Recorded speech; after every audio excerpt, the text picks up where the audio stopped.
नमस्कार दोस्तों। 4.4 बिलियन साल पहले धरती से एक बहुत बड़ा ऑब्जेक्ट टकराया। मार्स की साइज से लगभग 3 गुना बड़ा। यह ऑब्जेक्ट जब धरती से टकराया तो धरती के दो अलग अलग टुकड़े हो गए। एक छोटा पार्टिकल हो गया और एक बड़ा धरती जो थी वो रही। इसके अलावा कई सारे छोटे छोटे पार्टिकल हम लोगों को इन दोनों ऑब्जेक्ट के आसपास देखने को मिले। इन दोनों ऑब्जेक्ट ने इन छोटे छोटे पार्टिकल को अपने आसपास खींचना शुरू कर दिया, जिसके बाद में धरती बहुत गर्म भी हो गई थी। धरती मानी जाती है तापमान इतना बढ़ गया था कि पूरा लिक्विड हो चुकी थी धरती। इस दौरान में ये जो छोटा ऑब्जेक्ट था ये धरती के आसपास घूमने लगा और यही फिर धीरे धीरे करके मून कहलाया। मून जो कि धरती की नेचुरल सैटेलाइट है और पूरे सोलर सिस्टम के अंदर पांचवा सबसे बड़ा मून है, जो कि धरती से 2,40,000 माइल्स दूर है। इतना ही नहीं, जब धरती से आप चांद को देखते हो तो आपको हमेशा चांद का एक ही फेस दिखाई देता है, आपको कभी भी दूसरा फेस दिखाई नहीं देगा। ये इस तरीके से धरती के आसपास रिवॉल्व करता है, इतने सिंक वे में रिवॉल्व करता है कि आपको कभी इसका दूसरा पार्ट दिखेगा ही नहीं कि अपोजिट डायरेक्शन में मून के अंदर क्या है। इसके ऊपर कई सारे क्रेटर और पिट्स दिखेंगे। जो आपको धब्बे दिखते हैं एक्चुअल में वो धब्बे नहीं है, वो मून की अनइवन सरफेस है। इस मून के आसपास बहुत बड़ा एटमॉस्फेयर नहीं है। जैसे धरती के अंदर आप देखोगे तो पहले ट्रोपोस्फेयर मिलेगा, फिर स्ट्रेटोस्फेयर मिलेगा, फिर मिजोस्फेयर मिलेगा। 80 किलोमीटर आने के बाद में आपको फिर थर्मोस्फेयर, एक्सोस्फेयर मिलता है। एक बड़ा सा एटमॉस्फेयर धरती का होता है, जिसकी वजह से क्या होता है, धरती का तापमान मेंटेन रहता है। बाहर के स्पेस के तापमान के वेरिएशन धरती के ऊपर असर नहीं करते हैं, जिसके कारण से धरती के अंदर जो तापमान है वो ऑन एन एवरेज लगभग सेम रहता है, जिसके कारण से लाइफ यहाँ पर पनप पाती है। पर मून के अंदर अगर आप देखोगे तो बहुत पतला सा एटमॉस्फेयर, केवल एक एक्सोस्फेयर जितना। हम लोग कंसीडर करते हैं कि एक ही लेयर है एक्सोस्फेयर, इतना पतला ही एटमॉस्फेयर है, जिसके कारण से स्पेस से काफी ज्यादा लिंक है। अब स्पेस का जो तापमान का वेरिएशन होता है वो तापमान का वेरिएशन डायरेक्टली मून के ऊपर देखने को मिलता है, जिसके कारण से मून के अंदर तापमान के वेरिएशन बहुत ज्यादा होते हैं। इसके अलावा मून क्योंकि धरती के आसपास रिवॉल्व करता है तो कभी धरती के पीछे छिप जाता है तो कभी धरती के आगे आ जाता है। धरती के आगे आता है तो सन के सामने आ जाता है। सन के सामने आएगा तो आप सोचो कि यार तापमान के अंदर वेरिएशन बहुत ज्यादा नहीं दिख रहा ए और बी पोजीशन पे, क्योंकि sun is a source of energy. एक और कारण है, मून के ऊपर 15 दिन का दिन हो रहा है और 15 दिन की रात हो रही है। मतलब मून का जो एक दिन है वो धरती के 15 दिन के मुकाबले, मून के ऊपर एक रात जो है वो धरती के 15 दिन के मुकाबले। इस कारण से मून के ऊपर क्या होता है कि तापमान के अंदर बहुत ज्यादा वेरिएशन हो जाता है। मतलब 15 दिन तक सूरज जा ही नहीं रहा, तापमान बहुत बढ़ने लगा।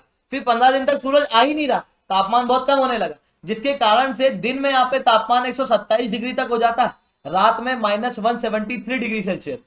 कई बार हम लोग ऐसा सुनते हैं कि यार मून के ऊपर इंसान को भेजा जाएगा, वहां पर आने वाले समय में इंसान रहेंगे, वहां पर प्लॉट कटने लगेंगे, ये होने लगेगा, वो होने लगेगा। ऐसा कई बार कहा जाता है। इवन आप सोचो कि मून के ऊपर अगर हमको रिसर्च करना है, हम लोग मून के ऊपर जाके ये रिसर्च करने लगे तो चीजें कितनी बेहतर हो जाएगी। पर मून के ऊपर इंसान को अगर लंबे समय तक भेजना है तो सबसे बड़ा चैलेंज है वो कंडीशन देना, वो सर्कमस्टांसेस देना जिसके अंदर ह्यूमन बॉडी जो है वो रह पाए इतने तापमान के वेरिएशन के बावजूद। मतलब हमको क्या करना है, यहाँ पर एक कांस्टेंट तापमान डेवलप करना है या कोई सी ऐसी जगह ढूंढना है जहां पर कांस्टेंट तापमान मिले, ताकि हम लोग रिसर्च कर पाए और ह्यूमन हैबिटेशन मून के अंदर भी कर पाए। 2009 के अंदर कुछ पिट्स हम लोगों को मून के ऊपर डिस्कवर हुए थे। ये पिट्स क्या है, माना जाता है कि ये लावा ट्यूब कोलेप्सिंग की वजह से डेवलप हुए थे। क्या होता है ये, धरती के अंदर जैसे आपको लावा दिखता है उसी तरीके से मून के अंदर भी लावा दिखेगा। कुछ जगह ऐसी होती है जहां पर ये खोखली जगह है और अंदर आपको लावा दिखाई देगा, इसे कहा जाता है लावा ट्यूब। और जब ये ऊपर वाली जो जमीन है ये टूट के नीचे आ जाएगी तो लावा ट्यूब कोलेप्सिंग हो जाएगा। जब लावा ट्यूब कोलेप्सिंग हो जाएगा तो यहाँ पर अंदर का तापमान लगभग गर्म होगा। आपने सुना होगा जैसे कई सारे जानवर जो है वो हाइबरनेशन के अंदर धरती के अंदर चले जाते हैं तो धरती के अंदर तापमान जो है वो थोड़ा सा गर्म मिलता है और मेंटेन मिल जाता है। वहीं सरफेस के ऊपर तापमान थोड़ा ठंडा, ज्यादा मौसम का असर आपको धरती के ऊपर होगा, धरती के नीचे आपको मौसम का असर कम मिलेगा। वैसे ही मून के अंदर ये पिट्स मिले थे हमको। तो पिट्स के अंदर क्या होता है, डायरेक्ट सूरज की रोशनी पड़ती नहीं है, तो ऐसा माना जा रहा था कि हो सकता है कि यहाँ पर हम लोगों को थोड़ा स्टेबल तापमान मिले, जिसके लिए यहाँ पर रिसर्च की गई। 2009 के अंदर पिट्स मिले थे ना, 2009 के अंदर ही नासा के द्वारा एक ऑर्बिटर भेजा गया था, लूनार रिकनेंस ऑर्बिटर। ये 2009 के अंदर अंतरिक्ष के अंदर भेजा गया था, जो कि मून के आसपास असेंट्रिक पोलर मैपिंग ऑर्बिट के अंदर घूमता है। और ये नासा का एक रोबोटिक स्पेसक्राफ्ट है। इसके जरिए कई सारी पिक्चर्स वगैरह निकाल के कुछ इंपॉर्टेंट पता चला है पिट्स को लेके। पिट्स, जब आप पिट्स के अंदर जाओगे तो मैंने क्या बताया, शुरुआत के अंदर आपको एक टनल जैसी मिलेगी, बहुत पतली सी जगह जो कोलैप्स हो चुकी है, और अंदर की तरफ ये गोल सी टनल मिल जाएगी आपको, मतलब अंदर वाली साइज जो है वो बड़ी मिलेगी।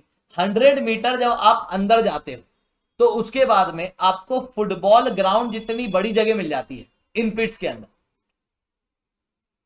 इन्हीं पिट्स के अंदर अलग अलग रॉक्स, लूनार डस्ट वगैरह हैं, उनके ऊपर रिसर्च की गई। पिछले 12 साल से इसके ऊपर रिसर्च चल रही थी और एक एक चीज को वहां पर देखा जा रहा था कि तापमान के अंदर क्या वेरिएशन होता है, किस समय कैसा वेरिएशन होता है, जब धरती के ऊपर फुल मून डे होता है, जब धरती के ऊपर नो मून डे होता है, इन सब के दौरान में इन पिट्स के अंदर तापमान में क्या अंतर पड़ रहा है। जब इन सारी चीजों को ऑब्जर्व किया गया तो पता लगा कि इन पिट्स के अंदर थर्मल यानी कि तापमान लगभग लगभग स्टेबल है।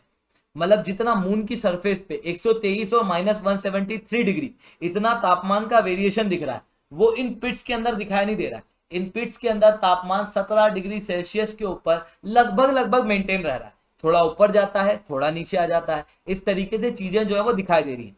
जिसके बाद ऐसा माना जा रहा है कि इन पिट्स का काफी ज्यादा यूज आ सकता है रिसर्च करने के लिए, एस्ट्रोनॉट के एक्सप्लोरेशन को बढ़ाने के लिए और ह्यूमन हैबिटेशन के लिए इन पिट्स को काफी इंपॉर्टेंट माना जा रहा है।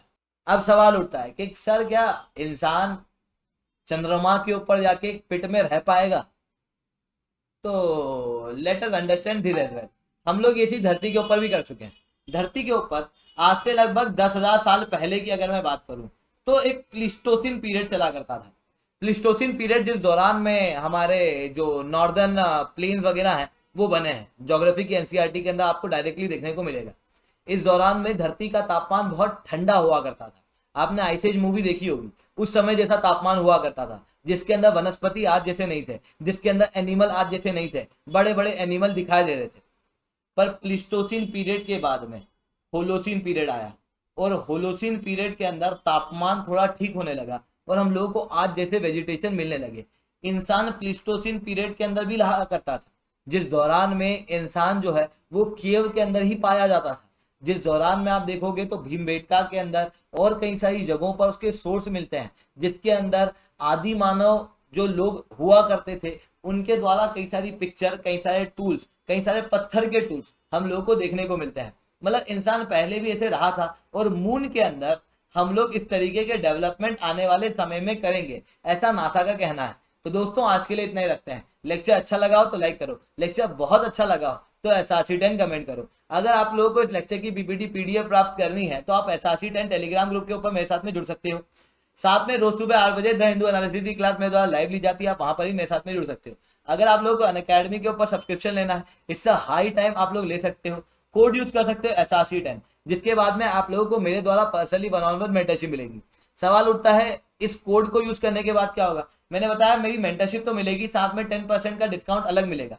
साथ में हर हफ्ते मेरे द्वारा आप लोगों को टारगेट दिए जाएंगे, मेरे द्वारा आप लोगों को बताया जाएगा किस तरीके से पढ़ाई करना है, किन टॉपिक के ऊपर ध्यान देना है, किन टॉपिक के ऊपर ध्यान नहीं देना, मतलब कंप्लीट गाइडेंस मेरे द्वारा दी जाएगी। इसके अलावा अनअकैडमी के सब्सक्रिप्शन के अंदर आपको टेस्ट सीरीज मिलेगी, आपको टॉप एजुकेटर से पढ़ने का मौका मिलेगा, आपको प्रैक्टिस बुकलेट मिलेगी और आपको 20 किताबें मिलेंगी जो आपकी प्रिपरेशन पॉइंट ऑफ व्यू से काफी इंपॉर्टेंट होगी। मतलब कंप्लीट स्टडी मटेरियल मिलेगा। इसके बाद में आपको 1 भी रुपया खर्चा करने की जरूरत नहीं है और ये सब कुछ आपको बहुत ही कम रेट के अंदर मिलेगा। मतलब दिन का आपको 40 रुपए और दिन का आपको 60 रुपए के अंदर इनको कोर्स मिल जाएगा। इतने कम दामों के अंदर आपको आज सब्सक्रिप्शन मिल रहा है। यूपीएससी के सपने आप देख पा रहे हो तो जाओ सब्सक्राइब करो, SRC10 कोड का प्रयोग करो। दोस्तों आज के लिए इतना ही। जय हिंद, जय भारत।